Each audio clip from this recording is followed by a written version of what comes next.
Hemos tenido una mesa centrada en los aspectos presupuestarios, una mesa centrada en los aspectos industriales y una última mesa que va a estar más centrada en los aspectos políticos.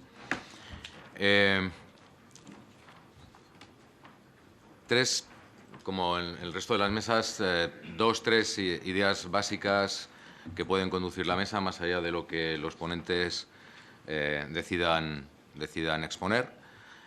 Una primera es una de las críticas que se ha hecho muchas veces, en términos generales,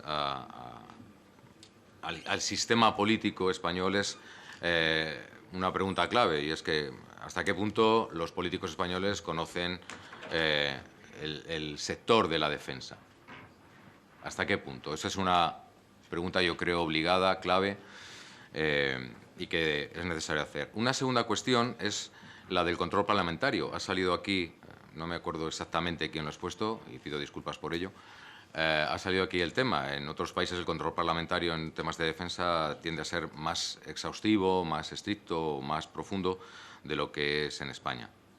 Y que, claro, eso también tendría que ver con el primero de los puntos, ¿no? El conocimiento del sector. Y por último, una pregunta que también tiene que ver con los políticos, porque son los que finalmente aprueban el presupuesto, los presupuestos de defensa, ¿no?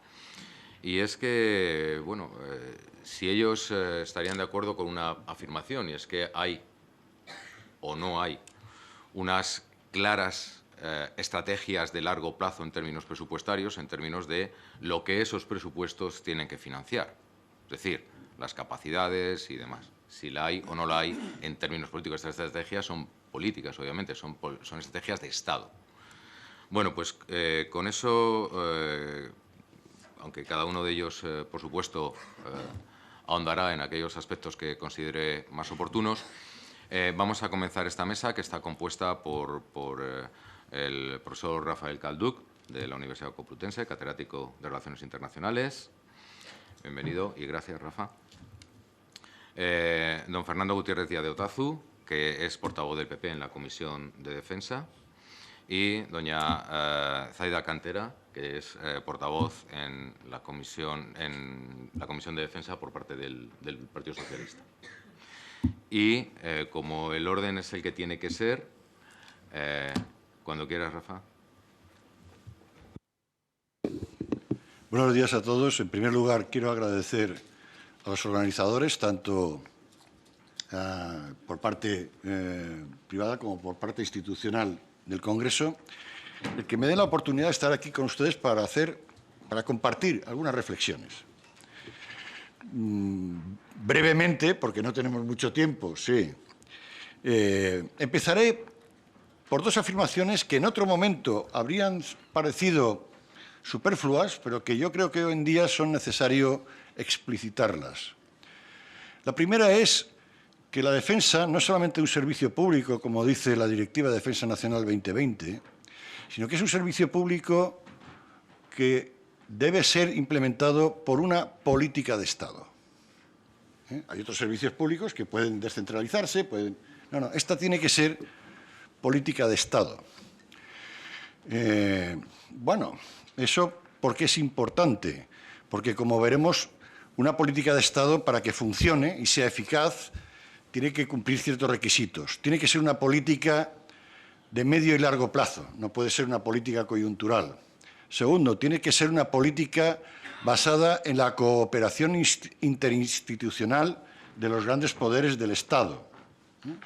Y, en tercer lugar, eso presupone una capacidad de negociación política sobre los objetivos, la estrategia, la planificación, los recursos, etcétera, de esa política de Estado entre las grandes fuerzas políticas que tienen la capacidad de gobernar, ya sea de forma directa a través del Poder Ejecutivo o de forma indirecta a través de la participación en este caso, en el caso español, del Congreso de los Diputados. Estas dos ideas básicas, primero, que es una política de Estado, y segundo, y no menos importante, que esa política de Estado debe trascender los cambios gubernamentales coyunturales, cada vez es importante, pero cada vez está siendo más importante en la medida en que nos estamos metiendo de lleno en un contexto nacional e internacional de crisis. Vivimos tiempos de crisis sistémica internacional y sistémica nacional. O tal vez es sistémica nacional porque hay una crisis sistémica internacional. ¿Por qué digo eso? Porque efectivamente solo tienen ustedes que hacer lo siguiente. Piensen quién de nosotros habría sido capaz de anticipar que en los últimos 3 años se producía la retirada norteamericana, bueno, de los aliados de Afganistán, la pandemia y la guerra de Ucrania.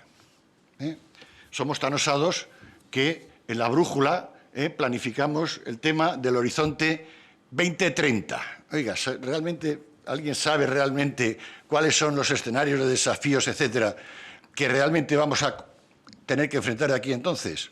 Bueno, hacemos nuestras perspectivas y después la realidad nos pone en nuestro sitio. Ahora en el descanso alguien decía, ¿quién nos habría dicho el año pasado en el seminario que lo del 2% del Producto Interior Bruto dedicado a defensa?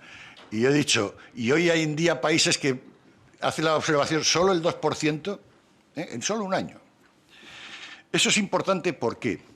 Porque cuando estamos en épocas de crisis, en donde, por ejemplo, una guerra como la que está ocurriendo en Ucrania está teniendo efectos sistémicos irreversibles, la valoración estratégica de Rusia no va a ser la misma la que tenía antes de la guerra, que la que va a tener después de la experiencia de esta guerra, o la dependencia energética de algunas potencias europeas respecto del suministro ruso ha cambiado de forma irreversible, eso ya no va a volver a ser nunca como antes, por poner ejemplos. Cuando estamos en ese contexto internacional de crisis es cuando todavía es más necesario que la política de defensa nacional se articule bien internamente para poder después vertebrarla con los requerimientos que hacen las políticas de defensa de otros países. Pero eso presupone 2 cosas. Una, que tenemos una conciencia de Estado sólida y arraigada. Bueno, yo creo que no solamente en este país, en muchos países en este momento la conciencia de Estado está en crisis. Si alguien tiene dudas, pues que piense lo de Estados Unidos y el asalto al Capitolio el día de la toma de posesión. De posesión no, de nombramiento. Por poner un ejemplo. Pero, ¿y las dificultades para entenderse de la coalición alemana? En 8 días ha cambiado del no es no al sí es sí respecto de los Leopard. Por tanto, estamos enfrentando una crisis internacional que está provocando una crisis política interna en algunos países con democracias asentadas, entre los que cuento, obviamente, el nuestro. Y es en ese contexto donde las políticas de Estado, en este caso la de defensa, tiene que asentarse con más solidez. ¿Por qué? Porque estamos expuestos a los cambios cada vez más fluidos y difíciles de prever a nivel internacional, y también porque una falta de cohesión en la conciencia de Estado nacional, una crisis de esa conciencia de Estado, nos hace más vulnerables. Y en segundo lugar, y para concluir, además de esa conciencia de Estado sólida, hace falta capacidad de negociación entre los partidos políticos y de colaboración interinstitucional. Dejo para mis colaboradores de la mesa las reflexiones políticas sobre ese tema. Simplemente diré que en este momento nuestro país no goza de buena salud, ni en lo que se refiere a la cooperación interinstitucional, ni tampoco en lo que se refiere a la capacidad de negociación entre las grandes fuerzas políticas que tienen capacidad de decidir en materia de la política de defensa. Muchas gracias. Muchas gracias, profesor Calduch. Fernando, cuando quieras. Muchísimas gracias y muy buenos días a todos y muchas gracias a la organización, a Infodefensa, a los patrocinadores, al Congreso por permitirnos realizar la jornada esta en el día de hoy. Y yo voy a entrar por derecho en el tema. El tema que me ha dejado el profesor Calduch votando, la política de Estado. Esto ya forma parte de la tradición de estos foros, que ya también son tradicionales, van adquiriendo carácter de tradición en esta casa, de empezar por decir que la política de defensa es una política de Estado. Y eso lo sostiene el Partido Popular y lo sostiene el Partido Socialista. ¿Qué significa que la política de defensa es una política de Estado? Que desde nuestra óptica debe estar ajena a la controversia política del menudeo, debe suscitar radicalmente consensos, sustancialmente, entre aquellos que tenemos una visión de nuestra nación semejante en el rol que debe desempeñar en el concierto internacional y en los ámbitos en los que se debe mover en el concierto internacional. España forma parte de alianzas de defensa muy significadas, forma parte de las Naciones Unidas, forma parte de la OSCE, forma parte de la OTAN, forma parte de la Unión Europea y a veces es lamentable percibir en representantes políticos de nivel nacional que tienen una percepción distinta de nuestra nación en estos ámbitos, pues denostar o a la Alianza Atlántica o denostar a la Unión Europea, especialmente en estos ámbitos de la defensa. Nosotros nos esforzamos en mantener esa cooperación y yo creo que en el caso de la política de defensa, en ese sentido, España, ese ámbito goza de buena salud. Es una razón por la cual, en concreto, nuestras Fuerzas Armadas tienen la exigencia de neutralidad política, porque la política de defensa se ejerce y se practica en España de manera transversal a las connotaciones ideológicas de quien está en el Gobierno. Nosotros, pasando a otro tema, hablando de lo que se ha hablado en el ciclo anterior y que también viene a cuento de esto, es la garantía de la financiación, las leyes de dotaciones para asegurar que a lo largo del tiempo la financiación de la defensa se mantiene de la misma manera en la que se acordó en algún determinado momento. Nosotros hemos hecho un recorrido histórico bastante variado en este sentido. En los años 90 nosotros tuvimos una ley de dotaciones que fue para sacarnos de la situación en la que nos encontrábamos y poner a las Fuerzas Armadas en un sitio un poco moderno, y duró unos 10 años. En aquellas épocas hacíamos un planeamiento que se llamaba del PEC, si lo recuerdan los antiguos de la casa, seguro que lo recuerdan. Yo tuve la oportunidad incluso de participar en alguno de estos planeamientos antiguos, el objetivo de fuerza conjunto, etcétera, etcétera. Y esto duraba 2 años y cada 2 años se hacía la ficción de pensar que partíamos de cero y hacíamos unas estimaciones económicas, unas estimaciones de personal que no estaban vinculadas al pasado. Eso al final de los 90 y al comienzo del año 2000 dejó de ser una práctica en las Fuerzas Armadas, dejó de ser una práctica en el Ministerio de Defensa, se incorporó el planeamiento por capacidades y se asumió que el planeamiento por capacidades era un planeamiento a muy largo plazo y que los presupuestos estaban condicionados y vinculados los unos a los otros. Y los presupuestos y los condicionantes que asumía un Gobierno condicionaban la actuación del siguiente porque las contrataciones del material de defensa normalmente trascienden los periodos de legislaturas. A lo largo de ese proceso hemos llegado a la situación actual. Este año se ha mencionado ya el incremento notable del presupuesto. El presidente de la Comisión, cuando ha inaugurado, ha dicho que el presupuesto de defensa no ha sido objetado por el Partido Popular en la tramitación de presupuestos, como es natural. Ha habido un incremento de un 26%. Hemos hecho consideraciones sobre la distribución de este incremento del 26%, porque en este incremento del 26%, el programa de modernización se ha incrementado en un 71%, mientras que los programas de adiestramiento y sostenimiento logístico pues se han incrementado en un 2-3% cada uno de ellos. Lo mismo me pasó en Alemania cuando visité con la Asamblea Parlamentaria de la OTAN en compañía de Zaida el Ministerio de Defensa alemán y nos hablaron del milagro alemán, los 100.000 millones de euros. De repente pues pasó lo mismo, vais a invertir 100.000 millones, pero se han comprado 35 F-35, creo que 60 Chinooks, etcétera, etcétera, pero eso tiene que ir vinculado a un esfuerzo de sostenimiento que es la pata siguiente que falta del banco. Nosotros creemos que el reto actual es mantener este esfuerzo y este pico que estamos experimentando este año en el tiempo y creemos que es importante hacer el esfuerzo de trazar una trayectoria en el tiempo, de aquí al 2029, para ver cómo ese presupuesto va a crecer. Nosotros sostenemos que el presupuesto de defensa, el 2% del Producto Interior Bruto, más que una exigencia de la OTAN, es una necesidad de la defensa nacional española.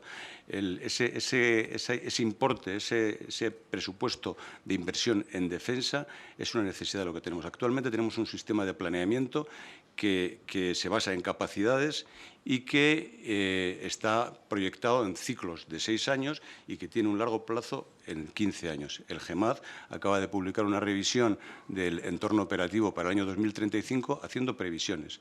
La industria de defensa y los identificadores de necesidades, que son los que están en esa comisión de planeamiento que alimenta este sistema de planeamiento de defensa, deben tener una relación formal, no oficiosa, sino formal, mucho más intensa de la que tienen en la actualidad, de manera que los que identifican necesidades puedan mantener un contacto estrecho con los que son capaces de resolvérselas al objeto de obtener capacidades, y estos a su vez tienen que tener un contacto estrecho con los identificadores de necesidades. He llegado a los 6 minutos y muchas gracias por su atención, y en el turno de preguntas responderé a lo que ustedes quieran. Gracias, Antonio. Muchas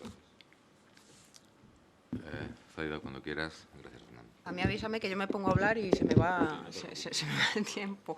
Buenos días. Sobre todo, lo primero de todo, agradecer a los organizadores pues que volvamos a repetir este foro, porque creo que aquí ya se ha dicho de manera, si no directa, de manera indirecta, la necesidad que hay de este tipo de foros, no solo en el Congreso de los Diputados, también invito a que se hagan en el Senado y en otros foros en los que puedan intervenir los diputados. Antes me preguntaban de qué vas a hablar. Digo, pues yo suelo ser como una tecnología disruptiva. Yo no sé por qué, pero me suelo salir del guión, pero esta vez pensaba mantener el guión que me habían dicho, que decía, bueno, los políticos, ¿qué vas a hablar? Del éter, decíamos, ¿de qué? Del eterno problema, comentábamos antes, ¿de quién es la culpa? Bueno, sí, ¿de quién es la culpa?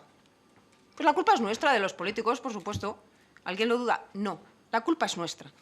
Y lo asumo, la culpa es nuestra de los políticos porque efectivamente, al final y al cabo, ¿dónde está la decisión última que mueve todos los resortes, todas las sinergias que permiten tener una industria de defensa y que permiten tener unas adecuadas capacidades dentro de nuestras Fuerzas Armadas o satisfacer esas necesidades que las Fuerzas Armadas, bien sea de la Infantería de Marina, la Armada, Tierra, Aire, Cuerpos Comunes, Sanidad, etcétera, nos demandan? Bueno, pues la culpa es de los diputados y de los senadores. Lo siento mucho, claro que sí, y cuando vine yo aquí hace 7 años y me ponía a hablar de defensa, parecía que decían, bueno, espera, ¿estamos hablando castellano? Digo, sí, estamos hablando castellano. Estamos hablando de seguridad y defensa.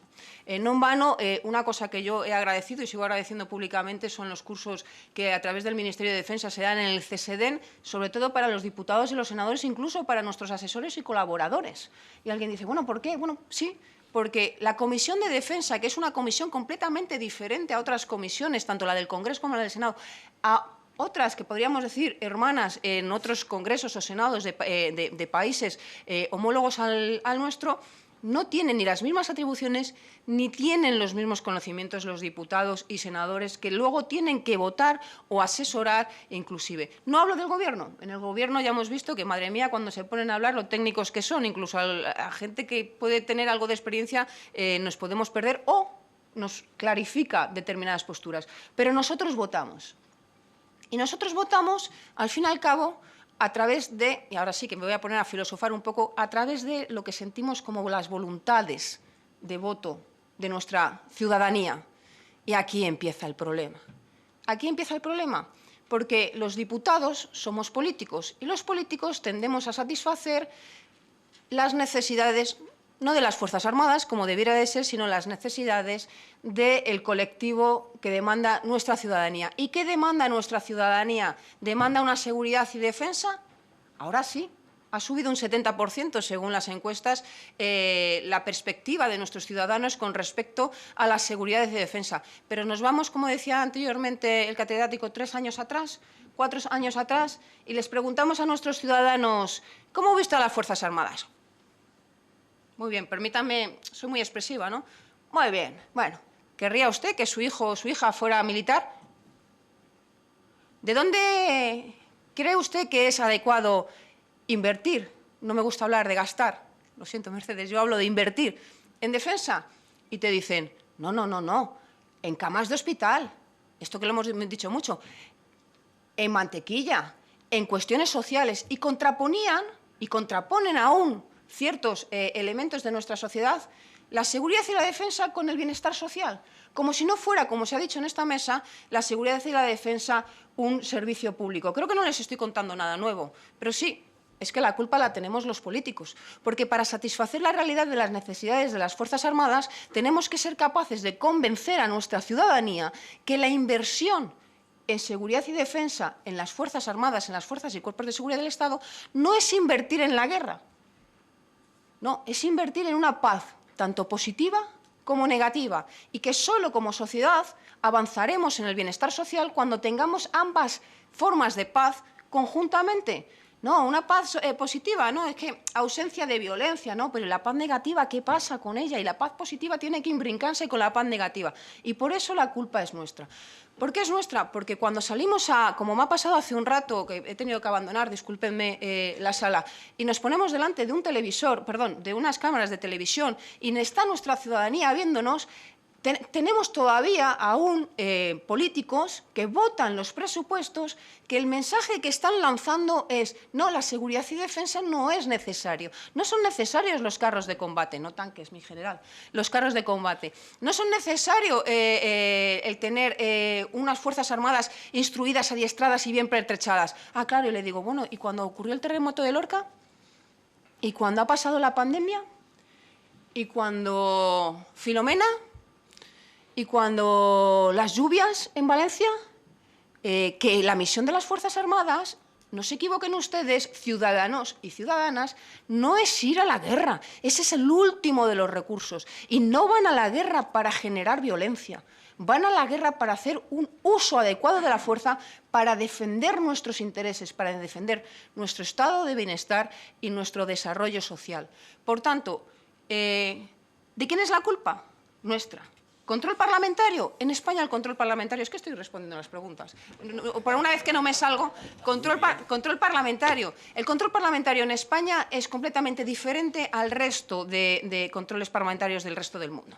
Yo cuando hablo con mis homólogos en la OTAN, en la Unión Europea, en Estados Unidos, etcétera, etcétera, incluso en Corea, como hemos estado, tal, ¿qué controles parlamentarios tienen allí? Bueno, tienen un control más exhaustivo sobre los presupuestos, cómo se invierten los presupuestos que no malgastan los recursos públicos, cómo esos presupuestos van destinados, lo acabamos de oír a Biden, van destinados al desarrollo propio de las industrias nacionales. ¿Por qué? Porque sí, porque el desarrollo de nuestra industria nacional permite que tengamos no uno, sino muchos campeones que exporten fuera, benefician a nuestra sociedad, generan empleo, generan I+D+I, permiten el desarrollo de nuestras bases industriales que permite satisfacer con mejor calidad las necesidades de nuestras Fuerzas Armadas.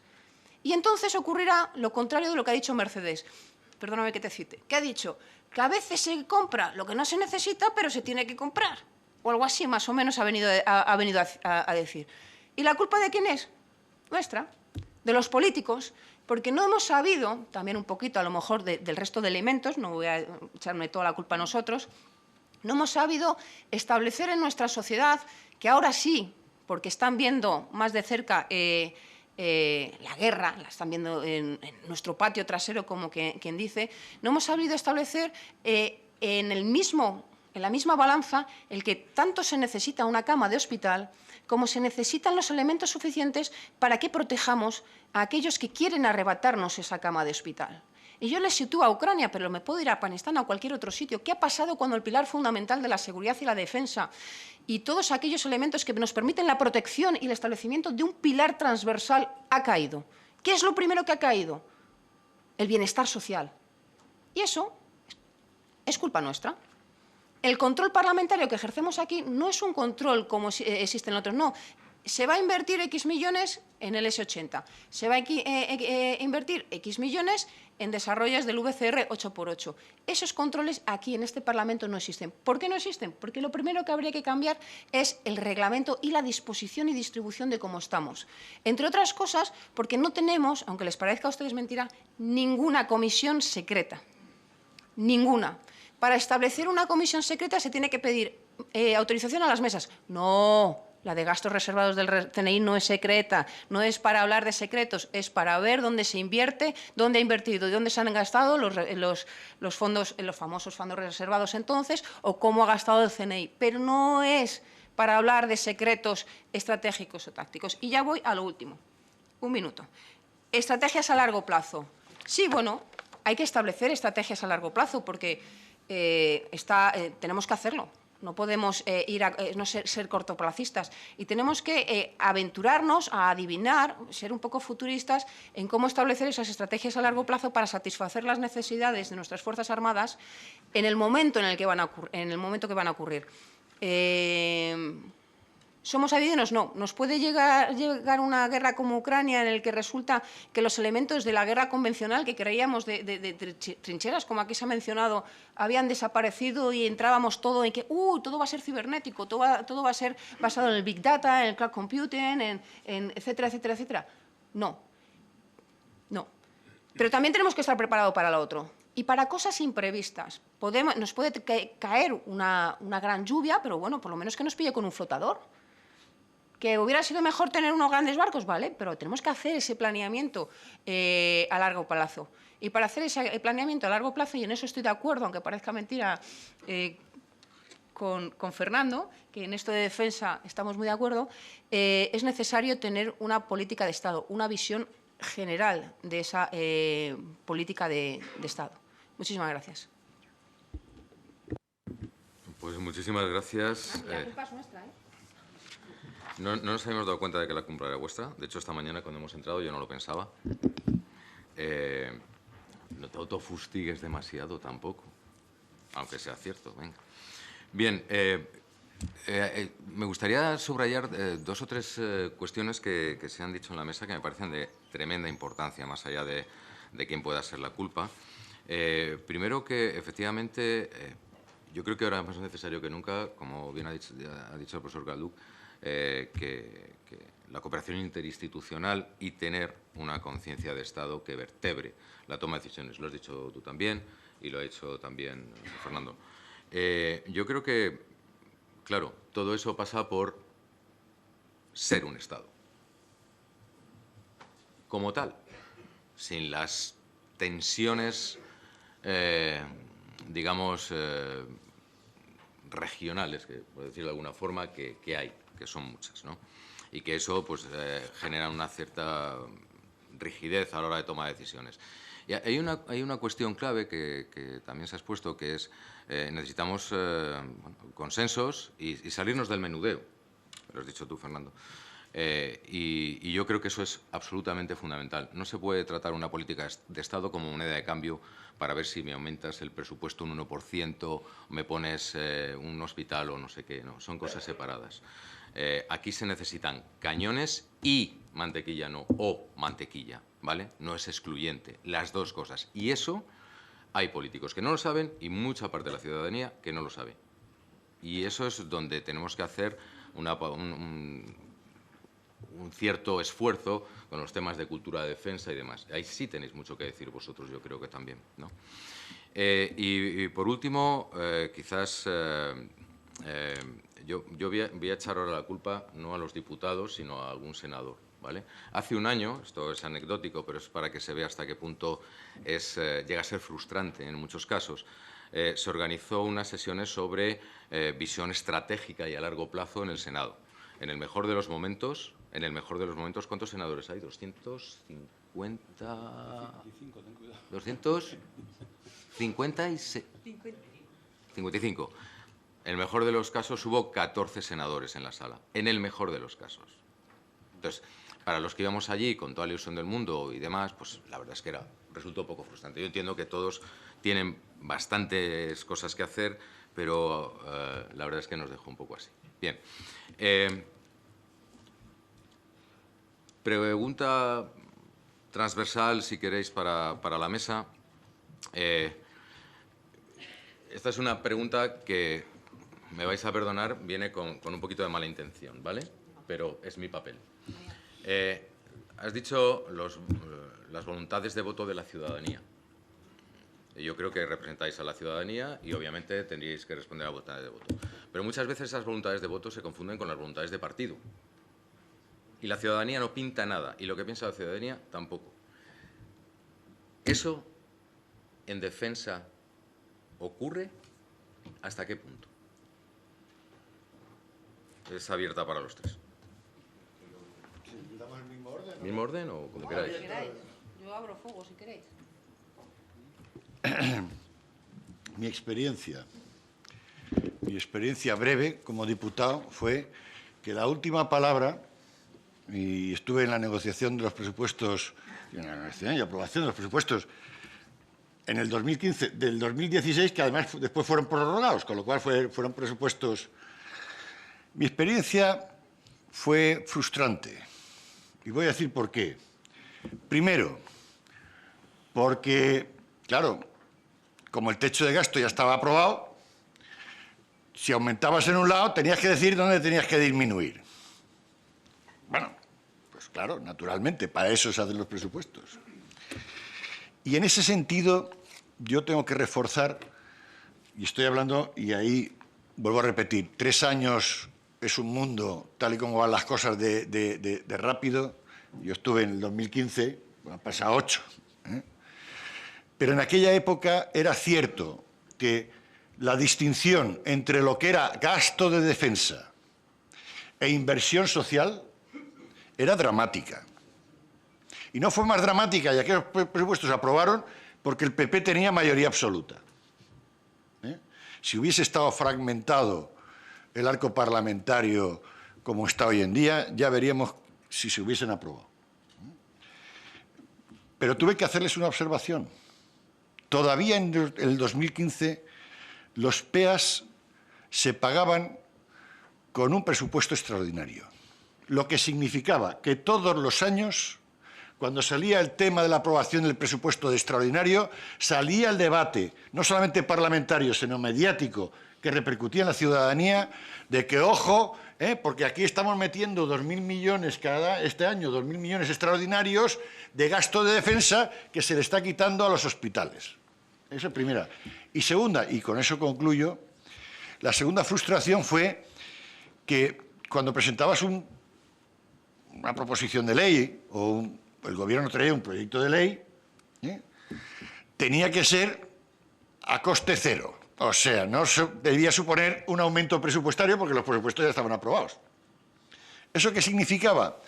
Que había un señor funcionario en el Ministerio de Hacienda, que nunca supe quién era, que decía, este proyecto o esta proposición implica aumento presupuestario. Y entonces todo el esfuerzo que había hecho el Parlamento se arruinaba. Daba igual si era la mejor proposición de ley o el mejor proyecto de ley. Había un funcionario que decía, he hecho los cálculos y esto implica aumento presupuestario. ¿Por qué lo digo? Porque eso es para defender la realidad. Se puede planificar, hacer el planeamiento a largo plazo que se quiera. Se puede decidir lo que se quiera en los presupuestos, pero lo cierto es que hubo un año que no se aprobó el presupuesto extraordinario y no se pagaron lo que estaba previsto ese año para los PEAs. Esa es mi realidad. Muchas gracias. Antes de entrar en la pregunta, como dice algún diputado aquí, una previa. Yo no he mencionado la palabra tanque, pero bueno, ya que se ha hecho la mención, a objeto de ilustrar a la audiencia, diré que los carros de combate se incorporaron al ejército español en el tiempo de mucha influencia francesa. Y los franceses, que tenían carros de combate antes que nosotros, le llamaban chars de combat. Y nosotros acogimos la terminología francesa en aquella época. Hoy que tenemos mejores relaciones con los anglosajones y los anglófonos, que llaman al char de combat tank, el término tanque ha sido asumido también por la comunidad de usuarios de carros de combate y de tanques en nuestras Fuerzas Armadas. Pero no sé a qué viene la cuestión, porque yo no he utilizado la palabra tanque, pero bueno, como era para que la audiencia no se quedase en el error de que en el ejército español no se utiliza la palabra tanque, que también se utiliza. Y con respecto a la pregunta, hay un viejo debate, querido Antonio, sobre si los políticos deben seguir fielmente y sin opinión a los ciudadanos o si deben liderar la opinión de los ciudadanos. En el caso de la política de defensa, pues la opinión más mayoritaria es la segunda, porque la opinión de los ciudadanos, como ha dicho Zaida anteriormente, si tú preguntas a un ciudadano, ¿le parece que debe estar usted defendido? Te dice sí, ¿estaría usted dispuesto a defender a los demás? ¿Yo por qué? ¿No? Entonces, la cuestión de la defensa es un ámbito en el que habitualmente los poderes públicos, los políticos, tienen que liderar la opinión pública de los ciudadanos. Estamos comprometidos, yo creo que históricamente, con la promoción de la cultura de defensa, de la conciencia de defensa, porque sabemos que en época de paz es muy difícil justificar los incrementos en gasto de defensa cuando no hay necesidades. Cuando alguien está sano, pues lo del gasto en sanidad le preocupa de manera conceptual, pero cuando se pone enfermo le preocupa de manera física y fehaciente por qué los hospitales están así o asá, ¿no? Y entonces yo creo que eso es una constante que debemos tener en cuenta. Y eso me lleva a una observación que ha hecho antes el señor Escalante, Manuel Escalante, sobre los aceleradores. En este momento estamos en un momento de identificación de aceleradores consistente y rotunda. Debemos ser precavidos para que estos aceleradores, cuando devengan en frenazos, que en algún momento devendrán, no hagan que lo que estamos ahora mismo creciendo se estanque o incluso decrezca, porque eso sucederá cuando la ciudadanía se canse de la congelación del conflicto en Ucrania, de que lo de Ucrania no avanza, de que pasan meses y pasan años y aquello no parece cesar de generar calamidades y muertes.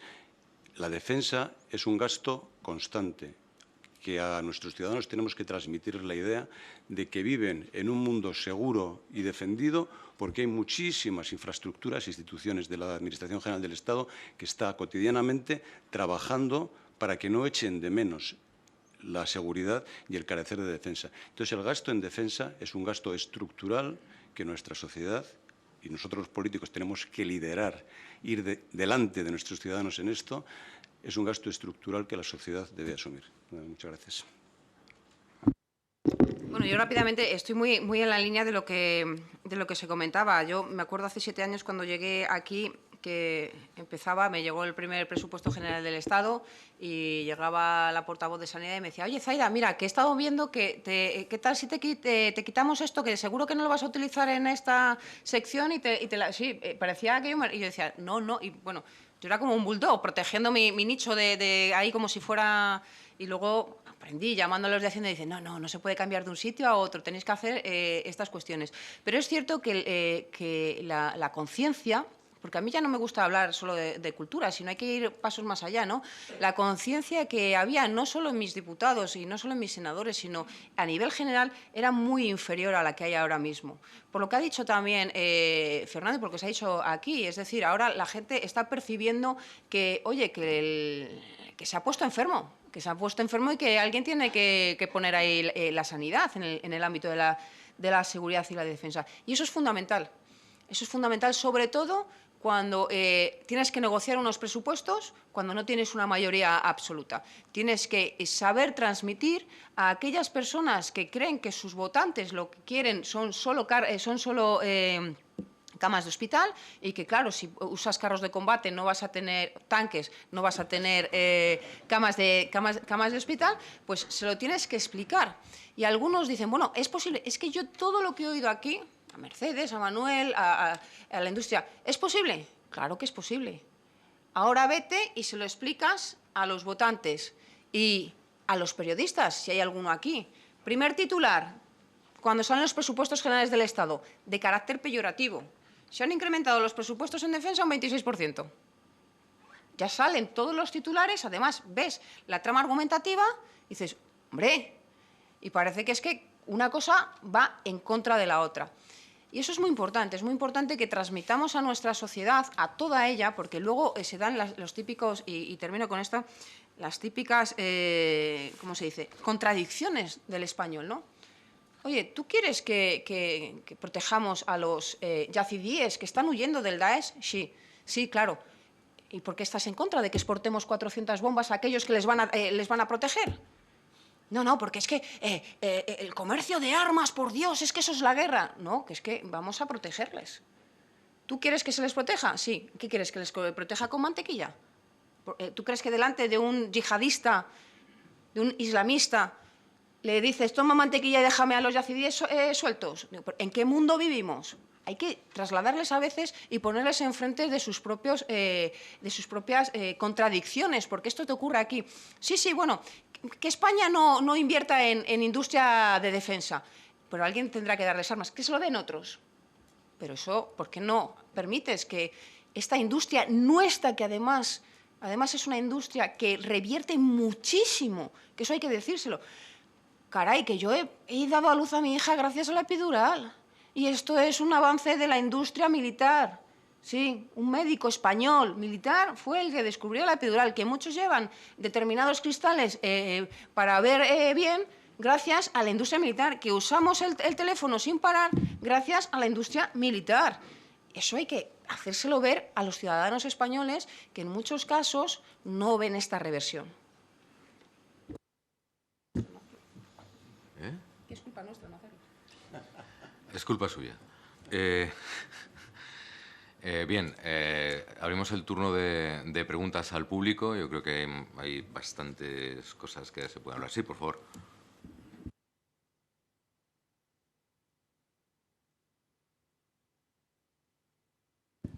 Bueno, lo primero agradecerles a todos, porque la verdad es que ha sido muy gráfico y hay puntos de encuentro que a mí me parecen sugerentes, ¿no?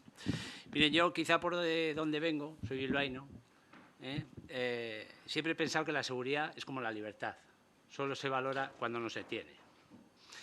Y creo que la política de seguridad, bien sea de interior, de interna o la de defensa, son elementos que no tienen que ser controvertidos dentro del debate político. Y ahí va la pregunta. ¿Ustedes creen que hay hoy la madurez suficiente dentro de la política ante las amenazas que estamos viviendo en las puertas de nuestra querida Europa para que no haya controversia política en las políticas de defensa y de interior? Porque me temo que no es lo que se traduce en el debate público. Y cuando esta política se saca a la calle, efectivamente, la gente en su régimen de prioridades establece su preocupación más directa. Pero es verdad y hemos visto que la política de defensa es un elemento troncal del desarrollo de una sociedad. Y por eso se lo pregunto a los dos grandes partidos que están ahí.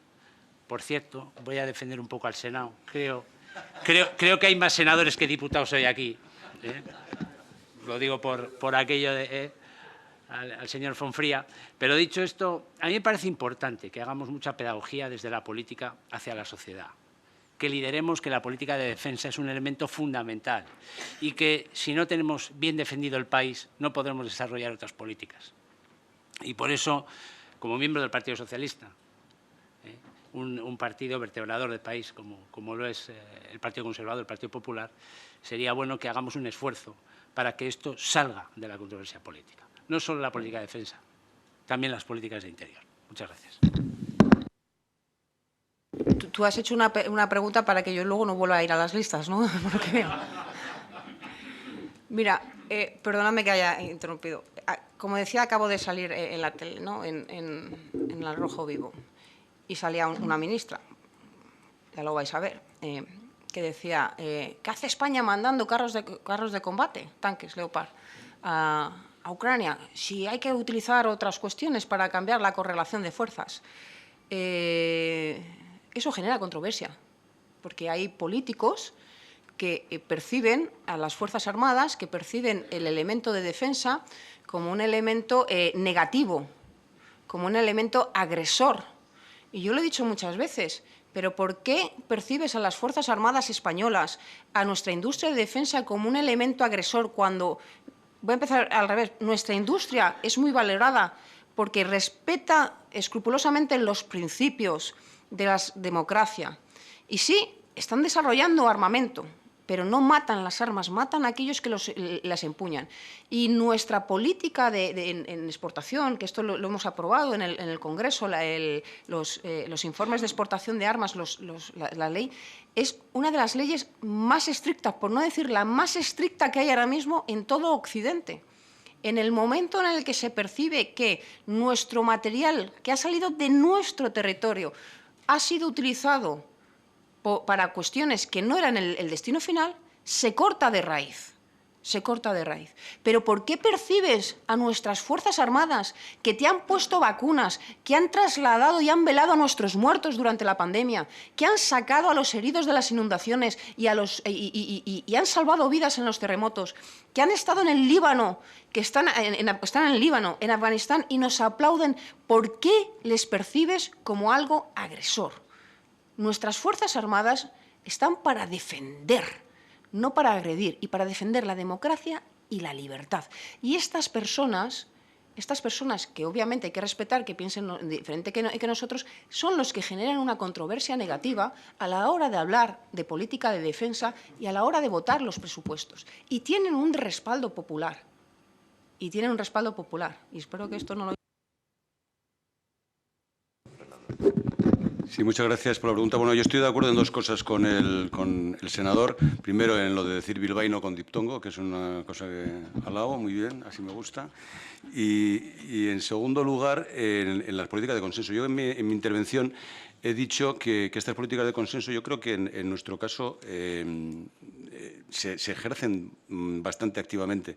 Nosotros, el Partido Popular, respalda normalmente al Partido Socialista en la Comisión de Defensa. En cuantas ocasiones hay intervenciones, bueno, Zaida estaba mencionando ahora algunas, pero hay filosofías, partidos políticos que representan a ciudadanos que tienen una interpretación de la realidad española sometida a prejuicios. Tienen una carga de prejuicios muy importante. Yo les suelo aconsejar, porque algunos de ellos son muy jóvenes, tienen 30, 32 años y ya están cargados de prejuicios, que se den la oportunidad de reflexionar sobre si aquel prejuicio en el que se han instalado tan jóvenes es absolutamente indiscutible, si es un dogma de fe, el que los militares son peligrosos, el que las armas son peligrosas. Las armas, yo lo suelo decir, las armas son inofensivas. El que es peligroso es el que las utiliza con malas intenciones, porque si las armas son peligrosas, deberíamos desproveer a nuestros policías y a nuestras fuerzas de seguridad de armas, y entonces, pues bueno, imperaría el más fuerte en nuestra sociedad, cosa que nadie quiere. Tú tampoco les suelo decir. Pero bueno, hay prejuicios y tenemos que vivir con ellos. Y yo creo que en el ámbito de los dos grandes partidos esto no se suele dar. Por eso lo he mencionado. Los que cuestionan nuestra pertenencia a la OTAN, los que cuestionan nuestro compartida trayectoria con la Unión Europea, pues se lo tienen que hacer ver, porque esa es la trayectoria de España, es la trayectoria de nuestra nación, sea el Gobierno socialista, sea el Gobierno popular. Muchas gracias. Muchas gracias. ¿Más cuestiones? Rafael. Buenos días. ¿Se me oye?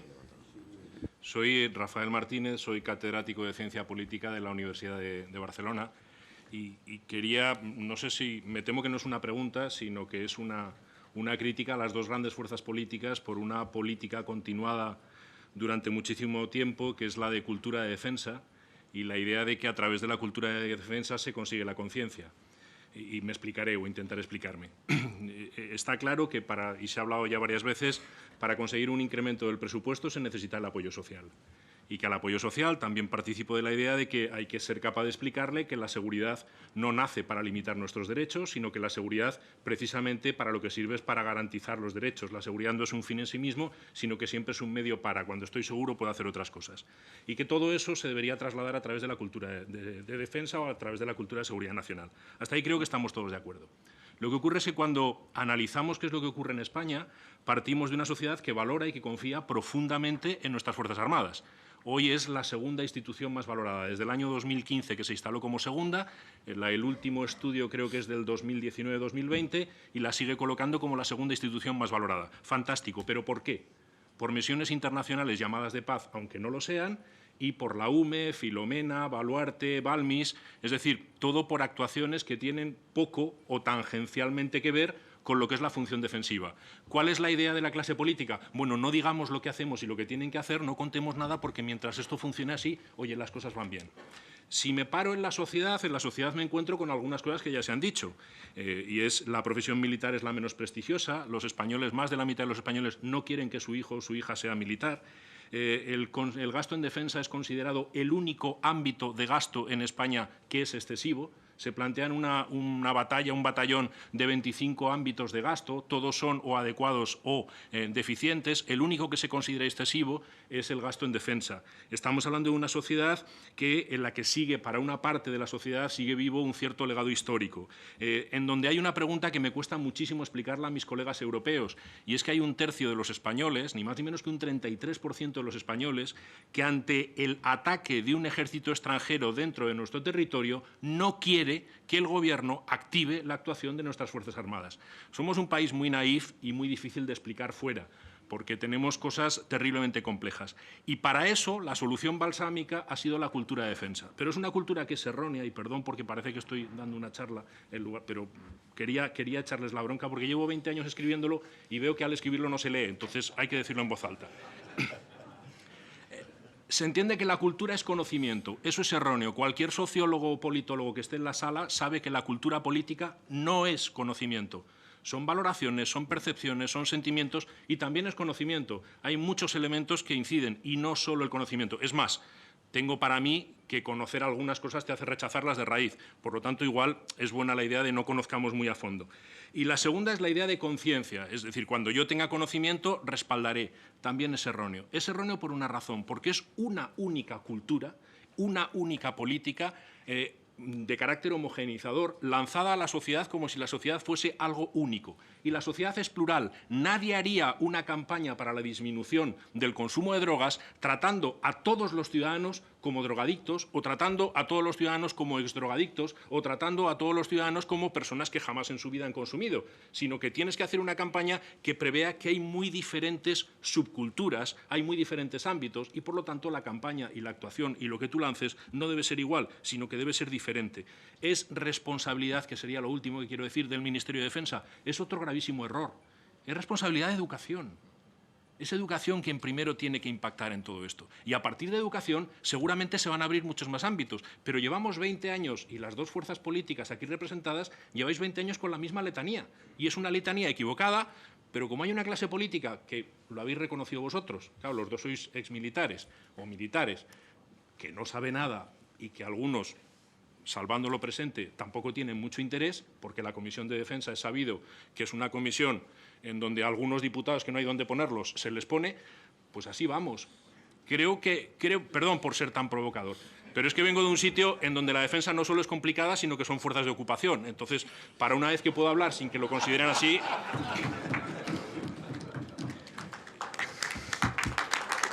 Muy bien, muy bien. Entonces, rogaría... Iba a decir que nos lean a los académicos, ni siquiera eso, que piensen en que la cultura política de defensa tiene que tratar a la sociedad como lo que es, una sociedad segmentada, una sociedad con subculturas, y por lo tanto la cultura política de defensa tiene que ser una política que tenga muy diversos frentes, muy diversas actividades, y no lo que se lleva haciendo 20 años que no ha funcionado. Muchas gracias. Yo le voy a dar al catedrático una de cal y una de arena. Sí, estoy de acuerdo. Primero con las cosas buenas. Estoy de acuerdo. De hecho, aquí en la última ley de educación, el Partido Popular y el PSOE introducimos dentro de lo que es el currículo de educación algo similar a lo que tienen los franceses. No sé si lo conocen ustedes. Los franceses tienen en todos los niveles educativos, cada X tiempo, les explican para qué están sus Fuerzas Armadas, para qué están sus fuerzas y cuerpos de seguridad del Estado, y las clases las imparten profesores que reciben una formación. Y van militares a la mayoría de las escuelas y pueden explicarlo. En todos los ciclos formativos se puede uno meter y tiene. Y de esa manera, desde pequeñitos tienen, como bien has comentado, la educación, etcétera. El titular siguiente fue... El PSOE y el Partido Popular quieren adoctrinar en españolismo. ¡Pum! Y no te estoy hablando de un medio de prensa de izquierdas, precisamente. Y dije, yo creo que alguien se ha equivocado en este titular, en este medio, pero fue el titular que hubo. ¿vale? Estoy de acuerdo en que, obviamente, no todo el mundo tiene el mismo conocimiento sobre absolutamente cualquier cuestión. El conocimiento de mi general, desde luego, no es el mismo que el mío, ni siquiera de las Fuerzas Armadas. Él es más paracaidistas, yo soy más de carros, de combate, de tanques, en este caso. Y sí, estoy de acuerdo que la cultura de defensa o cómo lanzar el mensaje para que tengan más conocimiento nuestra ciudadanía y pueda de alguna manera posicionarse o por lo menos establecer un criterio mejor a la hora de decidir apoyar o no la financiación para la industria de defensa, debe ser diferente según a quién se dirija. Pues como aquí dentro de unos días tenemos nosotros una conferencia en el CSDEN y el simposio el foro al que nos dirigimos es distinto. Obviamente no hablaremos en estos términos, hablaremos en otros términos. Luego, en eso estoy de acuerdo, pero no estoy en nada de acuerdo que las Fuerzas Armadas no sea su función el actuar en Filomena, a través de la UME, en nada, porque eso es tener un concepto simplista, limitado y acotado de las Fuerzas Armadas, entendiendo que las Fuerzas Armadas son, por reminiscencia, lo que eran exclusivamente en el pasado. Pero es que las Fuerzas Armadas jamás, los ejércitos, han sido exclusivamente utilizados para la defensa, entendiendo la defensa como una defensa de facto cinética. No.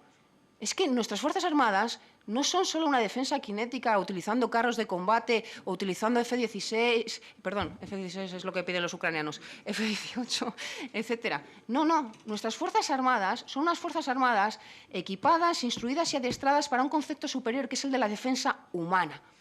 Y la defensa humana no es solo la defensa de la propiedad y de la vida, es mucho más allá. Es la defensa de nuestro estado de bienestar entendido en todos los conceptos. Pues claro que nuestras Fuerzas Armadas tienen que intervenir en casos de inundaciones y tienen que estar ahí, no para estar en el lugar de los recursos civiles, de las comunidades autónomas, pero eso es culpa de las comunidades autónomas, no de nuestras Fuerzas Armadas. Eso es culpa de las autoridades civiles que no están proveyendo adecuadamente sus recursos de reacción para sus planes, sus planes de seguridad. Pero no nuestras Fuerzas Armadas. Nuestras Fuerzas Armadas tienen que ser efectivamente el último recurso al que se recurra para todos estos puntos. Pero no son una ONG. No son una ONG. Si fueran así, las ONGs en zona de operaciones no les pedirían ayuda para llevar a determinados sitios material, tanto militar como material humano. Y ver las actividades y las acciones de las Fuerzas Armadas en cuestiones de emergencias y de ayuda a la población civil como si fuera una actividad secundaria de las Fuerzas Armadas es un craso error.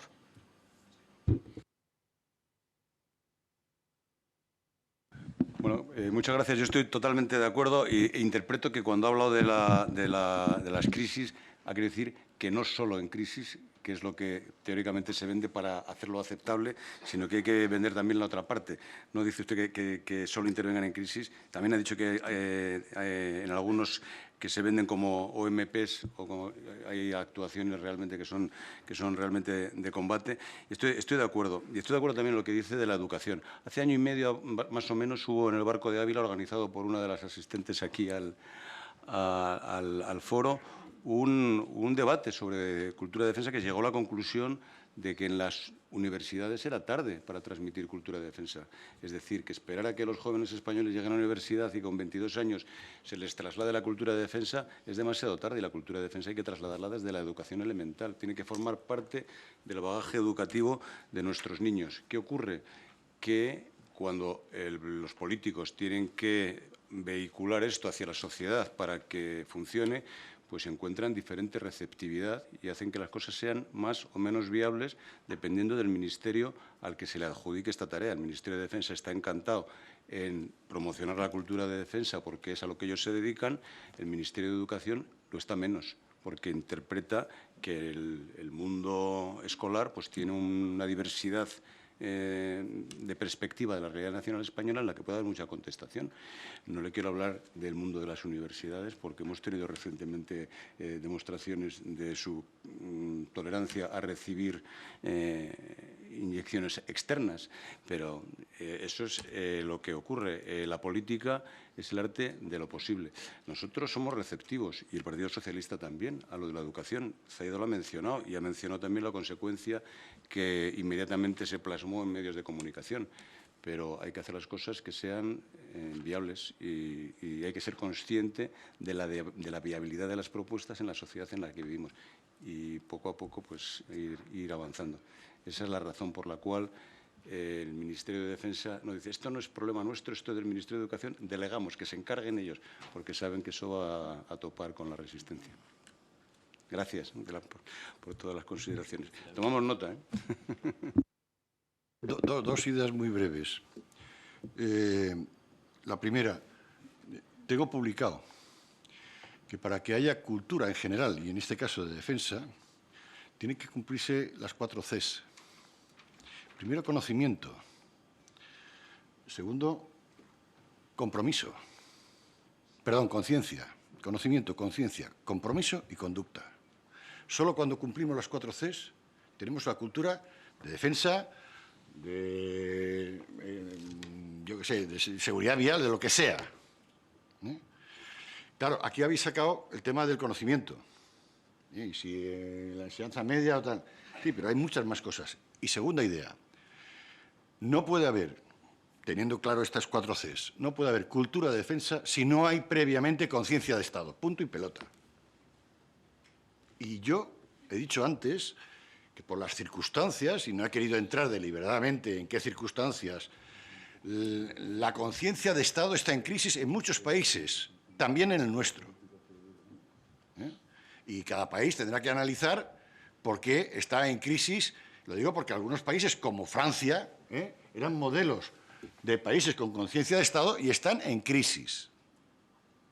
Cada país tendrá que ver cuál es la principal o las principales causas de su crisis de conciencia de Estado. Pero eso es un fenómeno actual que está afectando al orden internacional, además de, obviamente, al orden de convivencia, y del que España también está sufriendo eso.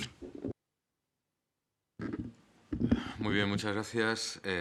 Nos hemos pasado un pelín de la hora, pero bueno, creo que merece la pena. Nos queda una última mesa que va a ser de conclusiones, va a ser más breve, y en la que intentaremos, bueno, pues hacer un poco un marco general de lo que ha dado de sí la jornada de esta mañana y que empezará como en 15 minutos, 20 minutos. Necesito 10 para ordenar todas las cosas. Dame uno más, ¿vale? Y claro, dame un poquito de... 11 minutos, que dice Fernando, 11 minutos, volvemos a estar aquí y concluimos la jornada. Gracias.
Si por favor se van sentando y concluimos la sesión.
Pequeño, sí, pequeño.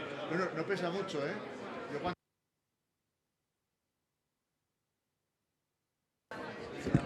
Vamos a comenzar, por favor.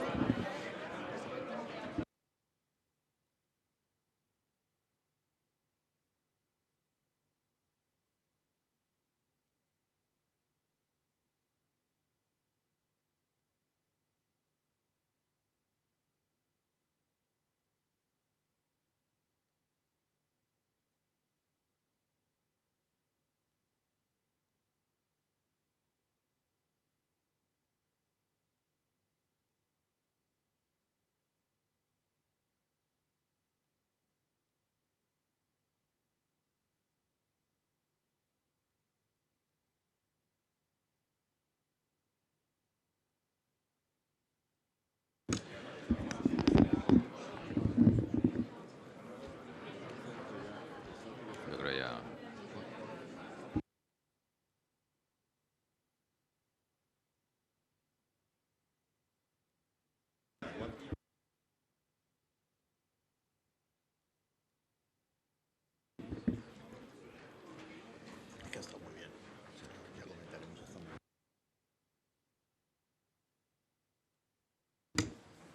Bueno,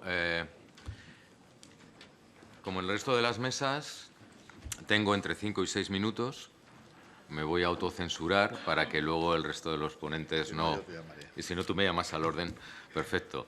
Entonces, el objetivo de esta mini mesa camilla es, me voy a dejar en el tintero millones de cosas porque se ha hablado de muchas cosas durante toda la mañana, pero sí, primero, hacer una especie de pequeño resumen y, en segundo lugar, bueno, pues también poner mi granito de arena. He estado hoy razonablemente callado. Los que me conocen saben que eso me cuesta un triunfo y no me apetece ver tantas sonrisas de sí, ya lo sabemos. Pero sí quisiera empezar este brevísimo resumen con una frase que yo digo mucho, la escribo y se la digo a mis alumnos, de Adam Smith, de La riqueza de las naciones, el libro de 1776, que dice: la defensa es de mayor importancia que la opulencia, cuando se supone que es el padre de la economía. La defensa es de mayor importancia que la opulencia. Y que, traducido a palabras de hoy, sería algo así como la seguridad, como algo más amplio que la defensa, es condición necesaria para poder crecer. Esa sería un poco la traducción a día de hoy. Nosotros hemos hablado de defensa y algo se ha tocado del crecimiento. De hecho, ya me he encargado yo de que se tocara algo del crecimiento, ¿no? Pero claro, a partir de una cuestión clave. La cuestión es puramente presupuestaria. Digo puramente, aunque parezca sencillo, es realmente compleja. Mercedes nos lo ha dicho esta mañana y nos lo ha explicado muy bien. Que, por cierto, tienes que decirme cómo te aprendes todas las cifras de memoria. La cuestión empieza por el presupuesto y de ahí en cascada es como va permeando al resto de las, digamos, partes de lo que yo generalmente llamo el sector de la defensa o el mercado de la defensa, porque agrega oferta y demanda. Y esas distintas partes se ven afectadas y a día de hoy nos hemos dado cuenta de que se ven afectadas por poco más de 2.000 millones de euros, que dices, bueno, peccata minuta, ¿no? Peanuts, básicamente. ¿Y cuando tengamos 28.000 millones de presupuesto? Esa es la gran pregunta. ¿Qué va a pasar con nosotros cuando tengamos 28.000 millones de presupuesto y no 12.000 o 13.000 que tenemos ahora? ¿Vale? Esa es la gran pregunta. ¿Cómo tiene que ser la industria de defensa? ¿Cómo tiene que ser el reparto presupuestario? ¿Cómo tiene que ser la capacidad de generar nuevas tecnologías? Tecnologías disruptivas, además. Yo sigo en mi RQR con el Spanish DARPA. Creo que puede ser una buena solución para generar esas tecnologías. El reparto de ese presupuesto es una cuestión que a mí particularmente me preocupa especialmente.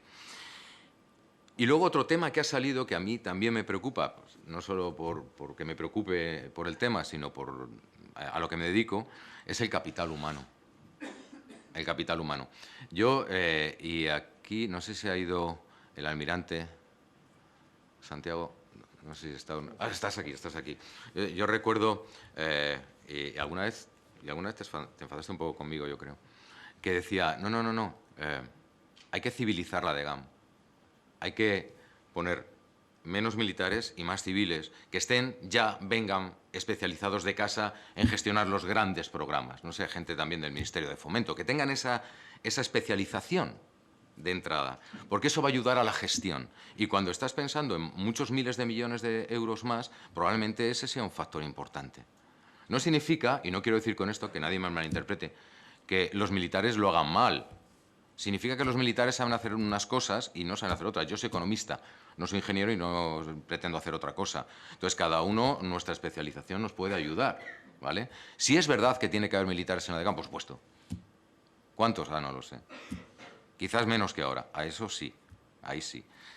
Ya me caerá la bronca en cualquier otro momento, no hay problema. La espalda es ancha. Y luego, la penúltima parte de la historia es, ¿y las políticas de la Unión Europea en qué van a beneficiarnos o en qué van a perjudicarnos? Porque todos hemos dicho aquí, qué bien, políticas de la Unión Europea que nos permiten colaborar con otros, que nos permiten acercarnos a nuevas tecnologías, que nos permiten financiar algunos proyectos que teníamos en el cajón como empresa o tal, y que ahora podemos sacar a la luz y conseguimos estar en un consorcio. A mí me preocupan varias cosas de las políticas de la Unión Europea. La primera, que me parece que es muy importante, va a transformar, lo decía Manuel, va a transformar la morfología de las industrias de defensa europeas, y nosotros tenemos que hacer algo, pero tenemos que hacerlo hoy.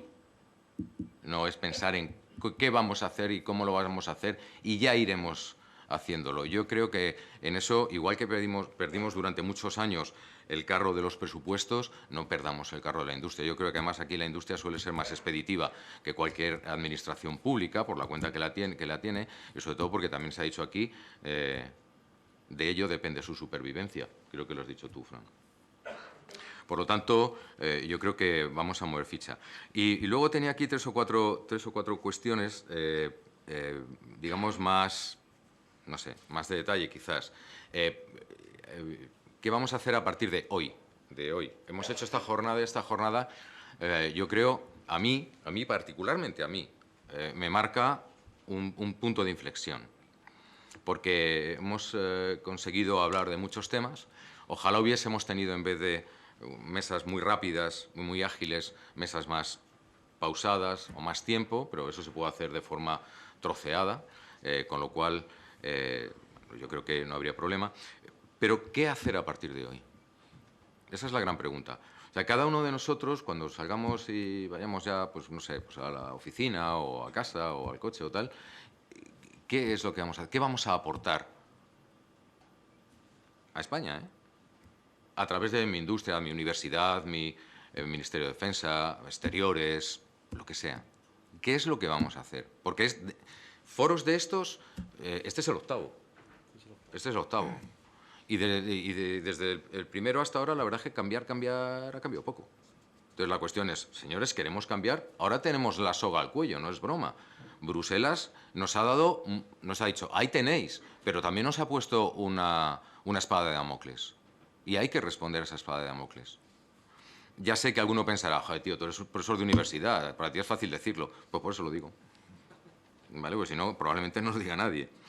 Y por último, el debate, Manuel me lo deja muy claro, antiguo, añejo, del campeón nacional. No renuncio, y te voy a decir por qué. Yo tampoco creía en el campeón nacional hace 10 años.